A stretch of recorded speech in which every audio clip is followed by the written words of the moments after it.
Olá, pessoal, tudo bem com vocês? Espero que sim. Eu me chamo Juliana Alves e sou a tutora de vocês nessa disciplina de gestão de pessoas. Então, nesse primeiro vídeo, nós vamos falar vamos conhecer, né, e entender os processos de gestão de pessoas. Os conceitos. Gestão de pessoas é um conjunto de técnicas, né, de recursos humanos que tem como objetivo o desenvolvimento do capital humano nas organizações, ou seja, a gestão de pessoas é um processo que visa melhorar o desempenho dos colaboradores e da empresa. A gestão de pessoas é a área responsável por administrar o capital humano das empresas. Essa gestão utiliza técnicas de recursos humanos para conciliar o objetivo dos colaboradores com as metas da organização, tá? Então, o fato de você gerir as pessoas é porque o capital humano de uma empresa é a parte mais importante dela. Então, nós temos que cuidar bem dos colaboradores, né, dos funcionários, para que uma empresa vá bem. Quais são os objetivos, né, da gestão de pessoas? Os objetivos da gestão estratégica de pessoas envolvem apoiar a organização no alcance de suas metas, desenvolvendo e implementando ações de recursos humanos integradas com a estratégia de negócios, contribuir para o desenvolvimento de uma cultura de alto desempenho, garantir que a organização tenha as pessoas talentosas, qualificadas e engajadas que precisa, criar uma relação de emprego positiva entre gerência e os funcionários e um clima, né, de confiança mútua entre os funcionários e incentivar a aplicação de uma abordagem ética à gestão de pessoas. Então, esses são os principais objetivos, né, da gestão de pessoas numa empresa. Então, como são os processos, né, da gestão de pessoas? Na administração, nós temos quatro conceitos, né, quatro pilares para administrar uma empresa, que é planejar, organizar, administrar e controlar. E a gestão de pessoas, ela procura ajudar o administrador a desempenhar todas essas funções, né? Afinal, ele não realiza o seu trabalho sozinho, mas por meio de pessoas que formam o seu grupo de trabalho, ou seja, os seus colaboradores. Então, a gestão de pessoas aliada com a administração, baseada nesses quatro pilares, ela tem essa função, né, de desempenhar melhor as atividades. Então, quais são esses 6 importantes processos, né, que compõem a gestão de pessoas? São os processos de agregar pessoas, processo de aplicar pessoas, processos de recompensar pessoas, processos de desenvolver pessoas e processos de manter pessoas e monitorar pessoas. E na estrutura, todos esses processos estão ligados de forma que um pode influenciar o outro. Então, se um processo for bem ou mal utilizado, pode favorecer ou prejudicar os demais. Então, como que essa estrutura, né, vai se restabelecer aí, vai se estabelecer no processo de gestão de pessoas? Então, o processo de agregar pessoas são o recrutamento, né, e a seleção. Na parte de aplicar pessoas, são o processo de avaliação do desempenho. Na parte de recompensar pessoas, nós temos a remuneração, benefícios e os incentivos que nós damos aos colaboradores. No processo de desenvolver pessoas, nós temos treinamento, aprendizagem e desenvolvimento desses colaboradores. No processo de manter pessoas, nós temos a higiene, a segurança do trabalho, né, e as relações com empregados e sindicatos. E no processo de monitorar essas pessoas, nós temos o acompanhamento de atividades e o controle. Então, quais são os principais, né? Nós falamos aí, de uma forma geral, desse planejamento estratégico, né, na gestão de pessoas de uma empresa, agora, relacionado ao setor agropecuário. Nós temos que abordar esse assunto, né, porque o setor agropecuário, ele cresceu muito nos últimos tempos, né? Existiu uma abertura muito grande, né, no setor agropecuário desde a década de 90 até hoje. É, foram muitos incentivos e foram muitos investimentos no setor agropecuário. Então, apesar do crescimento observado nos últimos anos, o setor agropecuário brasileiro sofreu e ainda sofre as consequências do êxodo da população rural para os grandes centros urbanos, ou seja, a retirada, né? Quando as pessoas saem do campo, né, da zona rural para os centros urbanos em busca de melhores condições de trabalho.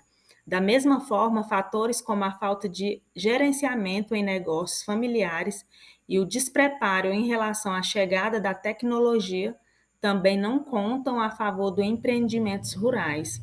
Nesse contexto, além de ver os seus funcionários deixando o campo para trabalhar na cidade por diversos motivos, muitos produtores também não sabem como administrar e valorizar as pessoas com quem trabalham.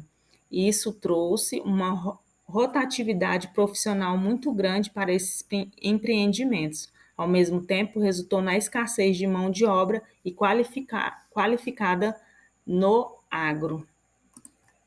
Então, no campo, ele carece de mão de obra qualificada, né?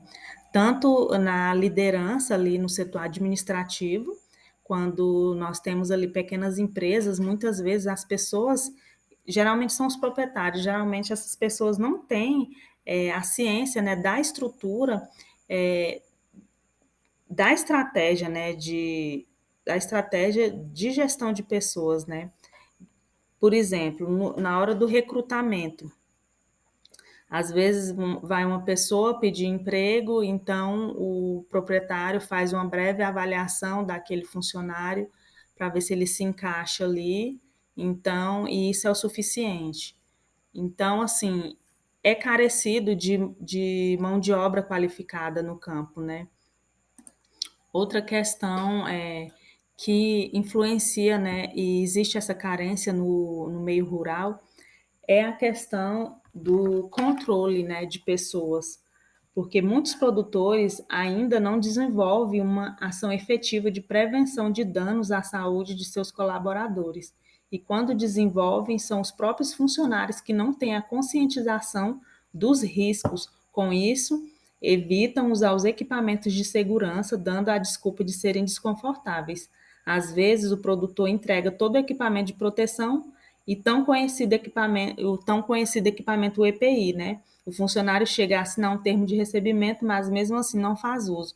É uma coisa que nós vemos muito no meio rural, principalmente em pequenas empresas, é que além do proprietário ou do administrador, gerente, não disponibilizar os EPIs para os funcionários, muitos funcionários também se recusam a utilizar por essa falta de conscientização, por essa falta de conhecimento, né, dos perigos voltados ao trabalho, né? Então, esse controle, né, na segurança de trabalho também é um fator que carece muito no campo. E os tipos de liderança, né?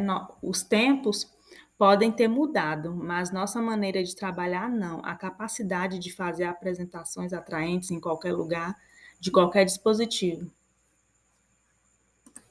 é essencial para equipes globais qualificadas. Então, os tipos de liderança nós temos basicamente dois. Nós temos o chefe, né, o tão conhecido chefe, e o líder. Quais são as diferenças entre eles? Então, o chefe dirige as pessoas. O chefe inspira medo nas pessoas. O chefe sempre diz eu. O chefe se preocupa com as coisas. O chefe só enxerga o hoje e o chefe culpa seus colaboradores pelas falhas por algo que não deu certo. E o chefe dá ordens e o chefe usa as pessoas.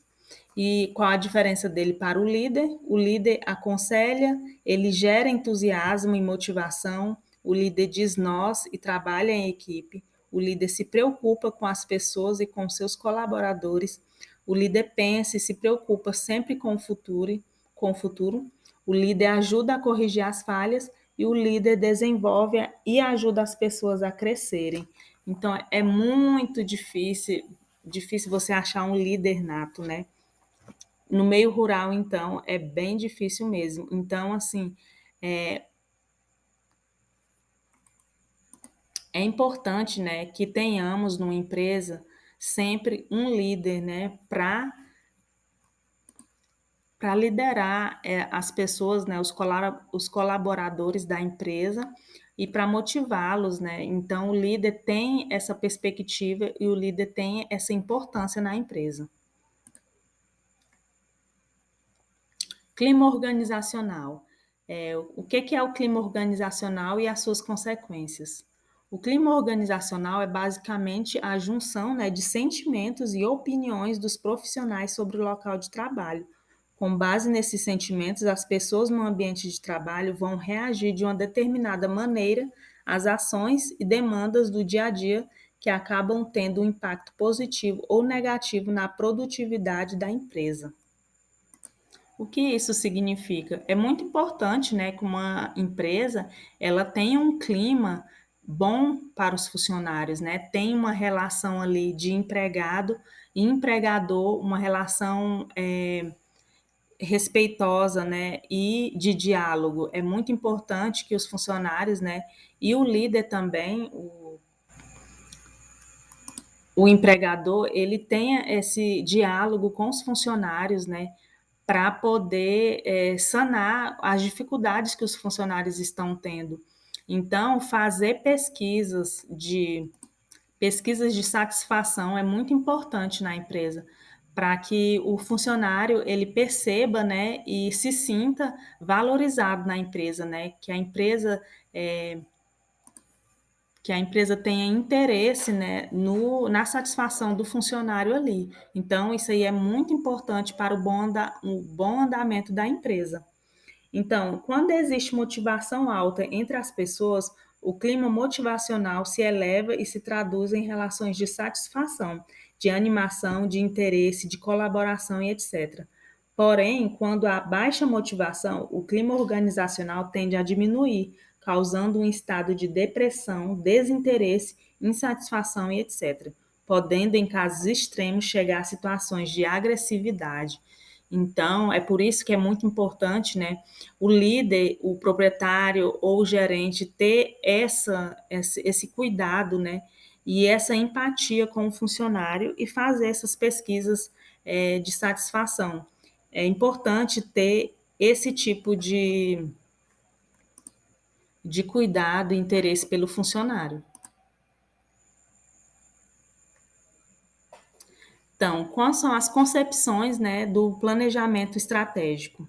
Nós temos a estratégia organizacional. Nós temos 4 pilares. Nós temos a missão, a visão, o valor e os objetivos organizacionais. Então, nós temos que pensar que uma empresa, ela não funciona por acaso, né? Ela precisa ter o planejamento para alinhar suas atividades com seus objetivos. Então, nós temos 4 principais objetivos aí da empresa, né? E a estratégia define como a empresa deve se comportar em um mundo dinâmico e competitivo e é ligada pela missão, valores, visão e objetivos organizacionais. Na missão, as organizações existem para fazer alguma coisa ou para satisfazer alguma necessidade da sociedade em que estão inseridas. Todas as empresas têm uma missão a cumprir. A missão representa o motivo da organização existir. Na visão, visão é a imagem que a organização tem a respeito dela mesma e do seu futuro. Está voltada para aquilo que a empresa almeja ser.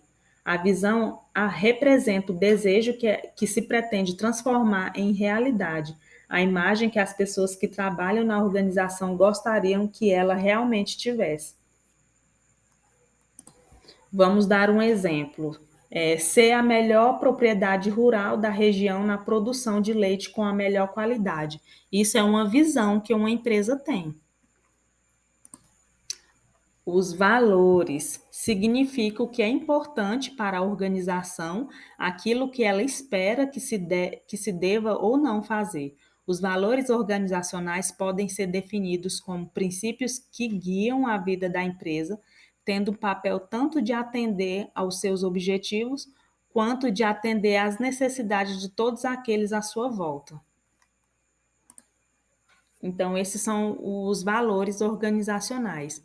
E os objetivos organizacionais, quais são eles?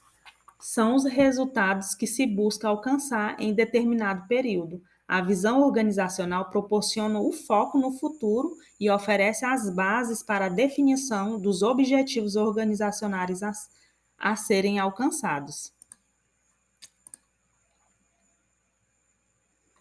Planejamento estratégico, né, que nós estamos falando. O que prejudica um planejamento estratégico na gestão de pessoas? O absenteísmo é uma das coisas que prejudica esse planejamento estratégico, porque no trabalho pode ser claramente conceituado como a ausência do trabalhador ao seu posto de trabalho, seja em razão de faltas, seja em decorrência de atrasos ou saídas antecipadas do serviço, e é atualmente um dos principais problemas enfrentados pelas organizações.